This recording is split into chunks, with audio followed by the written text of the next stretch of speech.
G'day, welcome to Saltfix. It's late afternoon, I've just home from work. Sea breeze is cranking, there's no chance of getting out for a fish this afternoon unless you're really stupid or brave. But anyway, there's been a few things I've been mulling over in my mind lately, a few changes I've been thinking about making to this boat or just weighing up my options at the moment. Pretty much what's going on is I'm going out an awful lot, as you guys are probably aware. I'm running the old two-stroke Yamaha 115 on this boat. It's been a magical motor for me. I've had that for probably going on 7-8 years now. It's been pretty much faultless the whole time. I know the compression's still great. I've done a compression check on it. It's still running fine. It goes like a scalded cat.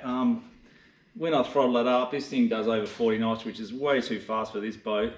But it is a two-stroke. It is getting on in years. I'm sort of thinking about getting rid of it before it starts getting too cranky and before it starts causing me problems. Plus, I'm doing a lot of slow driving around inside of breaking reefs, going slowly, and two-strokes are just, they're cranky at the best of times. They don't like to idle. They don't like to go slow. They just like to go fast. This one just wants to run all the time. Cruising around slowly inside the reefs, you're just getting those mouthful of two-stroke fumes. It's not what you want. So, and the other problem I'm running into with this boat at the moment, which is another thing I'm sort of trying to weigh up, is fuel storage. I've been starting to do a bit more sort of broader horizons, tripping out a bit further than what I normally do. Normally I would run two of these 25 litre tanks, one underneath the back here and one underneath the seat. That's 50 litres of fuel on a 115 engine is not really a huge amount of fuel. This motor is actually pretty economical for what it is, because this boat's pretty light, it pushes along. Running at 20 knots, it actually runs quite economically. So far I've been able to get by with 50 litres of fuel, but I'd really like more. I'd really like to step it up to 100 if I can possibly do it. The ideal situation would be right here, is this underfloor hatch I've got here. There's an underfloor hatch here, which is perfect, but it's not very deep. It's only 150 mil deep. I use it to store my cool bag and my sea anchor. It's only 150 mil deep. All of the factory, all the off-the-shelf sort of fuel tanks I get, nothing's going to fit in there. I've had a look at bladders. Bladders are an option. I can get a bladder that goes pretty close to fitting in there, that holds about 100 litres, but it's a bit too fat. But I'm thinking if I only put 80 or 90 litres in, it'll probably sit a bit thicker and put it in there. The only problem with the bladder is going to be filling it up without spilling fuel all through the boat. Two-stroke fumes are bad enough without the smell of raw petrol floating around your bilges as well. So I don't know if that's an option or not. So the other option is I can get a bigger plastic tank. I was talking to a friend of mine the other day, he's got this same boat. He runs a big 75 litre tank underneath the back of the boat under here, but it pretty much takes up this whole area, and I really like this well. I use that well for bleeding out my fish. I use it for putting my bait, my burley in. It's just a good place to throw your rubbish. It's the bilge, I like it. I kind of don't really want to take that up if I can help it.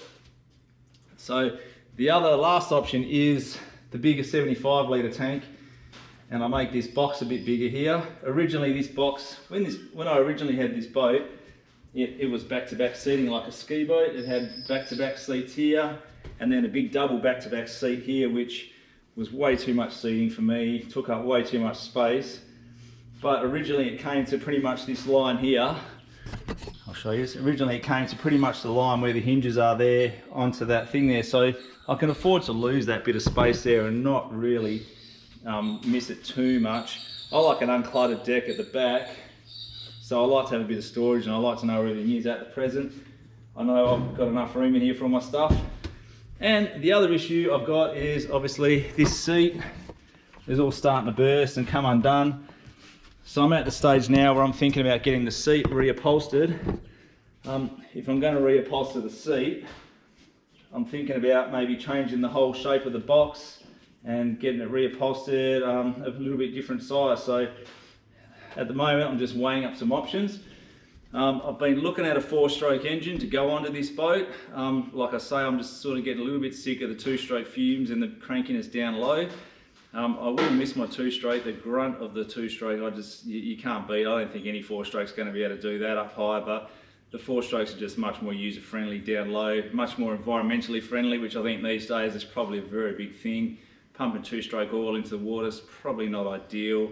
So the 4-stroke option is great. On this boat, I don't know, am I over-capitalising? The boat's not really worth that much. To stick a $15,000 engine on the back of it, sort of over-capitalising, but it's not like I don't use it very often. So it's another option to consider. And then there's the third option, or fourth or fifth option, I don't know, can't remember how many options there's up to now. But the other option is, my wife said, unbelievably, my wife said, why don't you trade it in and get yourself a new boat? I can't justify buying a brand new boat. Although she said I could, I just can't justify it. I don't need a brand new boat. To be fair, I spent a lot of time at the boat show last year looking around and nothing really jumped out at me. There was nothing that I really liked that much that I would step out and spend 70 or 80 grand on tomorrow. There were some nice boats, but nothing that everyone I looked at, I went, what's that going to do that this is not? And the basic answer was nothing really. They might be a little bit bigger, they might be a little bit fancier, but they're not going to do anything that this boat doesn't already do. So I'm just weighing up my options. So what I thought, first of all, I've undone the screws on this, by the way. I haven't just, this doesn't just sit here. But I thought about moving this, maybe turning this around somehow like this, and maybe having 2 seats instead of having the one, actually having 2, one either side, and leaving this clear through the middle here. You can still sit down easy enough. What I'd actually do is probably shorten the seat a little bit, because that fuel tank that fits underneath the seat there, there's still probably 300 mil there. So ideally, if I made 2 seat boxes and both of them were 300 mil shorter, that would not take up as much space, but it would give me storage for 2 of these tanks. So not only would I get storage for 2 fuel tanks, but I'd get also quite a little bit more storage for tackle and stuff as well on this side here. So that's an option as well. Again, with this seat only going back to the hinges, as you can see, the targa bar and everything's there. So as far as actual fishing space goes, I probably wouldn't really be losing any extra fishing space. The box would have to be shorter, because I like to drive standing up. When it's rough, I like to stand up, and obviously this, for me, that is too close to the wheel. I like to be able to sort of squat and brace on my legs when I'm standing up, but it's also nice to sit down as well. So where that box, I don't know where to put my GoPro now. So where this box 300 mil shorter, say I took it off at that end, that would pretty much open up a bit more space here. That would probably give me that little bit more room to stand that I'm sort of looking for here. So yeah, I don't know, that is probably looking like that might be the best sort of option to go with here. Of course, there's plenty of room up the front here. At the moment, there's nothing really up here. This is all just life jackets. I've got a bit of an idea for some storage up here, which I'll run you guys through later in another video perhaps. At the moment, the life jackets are all just stuffed up there. It's messy, they're just sitting up there, but ideally, life jackets, if you need them in a hurry.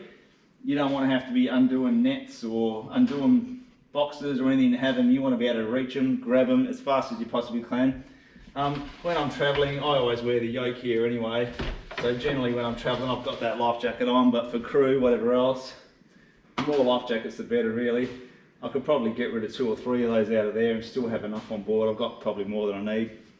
But anyway, that front section, I'll worry about that later on. At the moment, I'm more concerned about carrying more fuel. If I move up to a 4-stroke, which I'm thinking about, I want to start doing some longer trips along the coast. I'm not necessarily going to be going out further. A lot of people get off on going out deep to the bank and jigging for dewies and stuff like that. That's not really what I'm about. I really enjoy the inshore scene. to me, it's just much more dynamic in area, sitting around in reefs where you can see the bottom. There's a bit of wave activity, there's birds, there's bait fish, barely up, just things happen inshore, drifting around aimlessly offshore, looking for bait on the sounder, looking for showing on the sounder. I get it, I've done it and it's fun, but for me, it's just an awful long way to go, an awful lot of fuel to spend to drift around. A lot of people, I talk to a lot of people down the boat ramp, and I reckon probably 8 out of 10 come home empty-handed, or they go 30 miles out to sea to come home with a couple of black arse. For me, I can get a couple of black arse 3 metres off the beach if I try hard enough. Different strokes for different folks. If everyone's into the offshore jigging scene, good on them. Go out wide, jig for Samsons. I'd much rather try to find them in close and shallow reef and battle them in tiger country than drag them up from 100 metres. Again, different folks, different strokes. Whatever makes you happy is what you should be doing, because at the end of the day, getting out on the water is what makes me happy. I'm quite happy to not even catch fish as long as I'm out on the water enjoying myself. That's what I'm about. So anyway, I've probably rambled on enough, but to me, it's looking like I'm going to measure it up a bit and maybe knock up. I might just make a couple of mocks up. I've got heaps of spare plywood down there.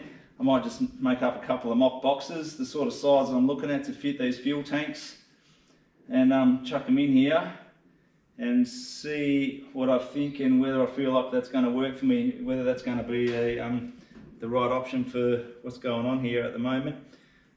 As long as there's a gap through the middle where we can move around. Generally I fish, maximum, I generally only fish 2 people on board. I've fished with 2. And I've always got Lee on board, obviously. He's my filmer and he comes out to film or whatever else. He might chuck a few lines in here and there, but he's really more out, just coming out. He just wants to be out with us and doing a bit of filming or whatever else. So generally 2 people for a boat like this is more than enough for the sort of stuff we're doing. At a stretch you can fish 3, but yeah, travelling with 2 or 3 people, these seats will probably work like this if they're a little bit shorter, because one person can still sit on the back, the other person can sit there. You can always stand and hold onto the bar when you're travelling if it's a bit rough. So yeah, it's looking to me like that might be my best option, to cut this box down and have a bit of a look and see if that is what I think is going to work. So anyway, stay tuned and hopefully I'll pump out another video soon, and I'll have some mock-up boxes made and we'll see if that's going to work. If that's not going to work, I don't know. I'm still considering the other boat option. I have seen a boat in a yard. I've got to go and have a look at it in flesh at the moment, but it's already got a 4-stroke on it. Slightly bigger boat than this. It's a 540. It's already got 140 horsepower 4-stroke on the back. The only thing that puts me off is it's a 10-year-old outboard. It's only done 400 hours, but 10 years is 10 years. I really want a new one. I want a brand new outboard, one that I know is going to run, one that I know I'm going to have no trouble with for the next few years. 400 hours is not very much, but you don't know how people treat their outboards. Has it been flushed out regularly? Has it been serviced regularly? All of this stuff's kind of open to subjection. People who don't flush their outboards, yeah, they corrode from the inside out, and you just don't know that's happening until it becomes a problem, and then when it is a problem, it's a real big problem. So yeah, I don't know, I'm a bit dubious about the second-hand outboard scene. This one I know, I've flushed it, I've cleaned it, I can strip it down, I can put it back together. I know it's a good motor. Buying someone else's stuff, are you just buying someone else's problems, or is it a perfectly good motor? I don't know, it's always the unknown, I suppose. That's just a risk you got to take, I suppose. What am I gaining? That boat is 25, it's 250 mil longer than this one, slightly bigger. It's actually a North Bank 540 was the one I was looking at. Similar setup to this with the clears and everything. Like I said, a 140 Suzuki, so slightly bigger. The bonus to that is it's already got a 100 litre under the floor fuel tank, which is probably perfect. I could cut a hole in the floor here, maybe sink that well down a little bit deeper. I don't really want to start having to cut holes in the floor.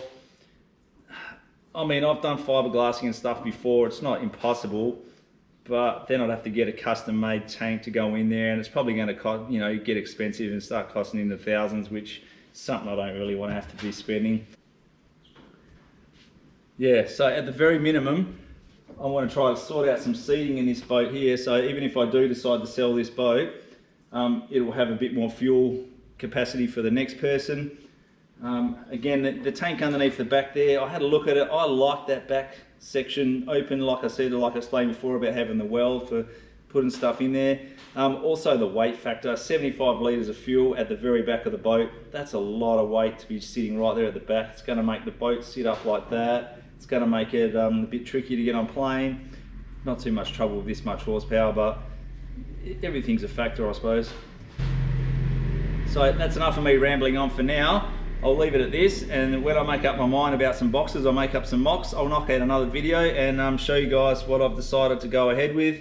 If I go ahead with a new boat, I'll probably run you guys through that as well. So stay tuned. Yeew!